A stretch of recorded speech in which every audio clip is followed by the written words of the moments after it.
You're watching CBS 2 News in high definition. Little guy, this is me. It's not a little guy. Well, this is me. You're not talking to a little guy. Right now at 11, State Senator under fire. Pedro Espada leaves tough questions unanswered as he stomps off the set. And he says it was just a joke, but no one is laughing. A New York father sparks outrage with his special online sale. But first... Good boy. All good. All done.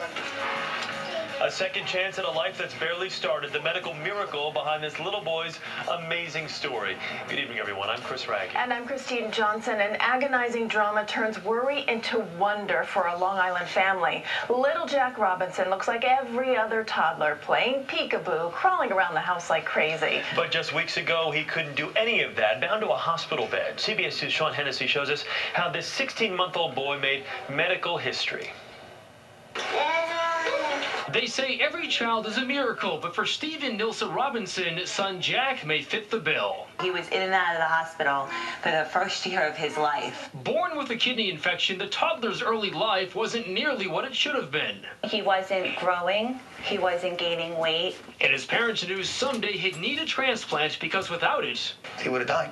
Mom and Dad assumed either one of them would be their son's donor. But When they called me and said, no, you're not a match, and your husband's not a match, I thought I was going to die. enter Nilsa's cousin Laura. I was kind of like, all right, let's do it. She was almost a perfect match. You know, I just wanted to get it done for Jack. He was on dialysis every night, and, you know, for a baby who's a year old, that's no way to live. The operation took place at New York Presbyterian Hospital, where Jack would be the youngest and smallest transplant recipient the hospital had ever seen.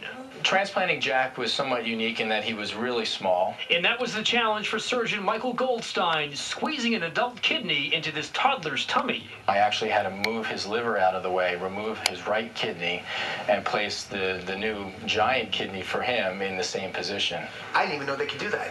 I was amazed. Amazed and thankful the operation was so successful. Home video capturing the child in his hospital bed, looking better almost immediately. Good boy.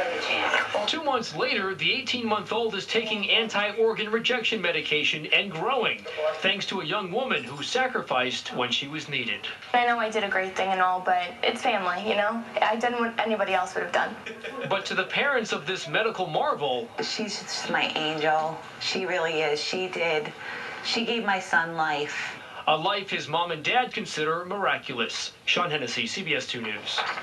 Because little Jack received his kidney from a living donor, doctors don't expect him to have to get another transplant until he's an adult. Calling it disruptive and distressing, Sarah Palin testified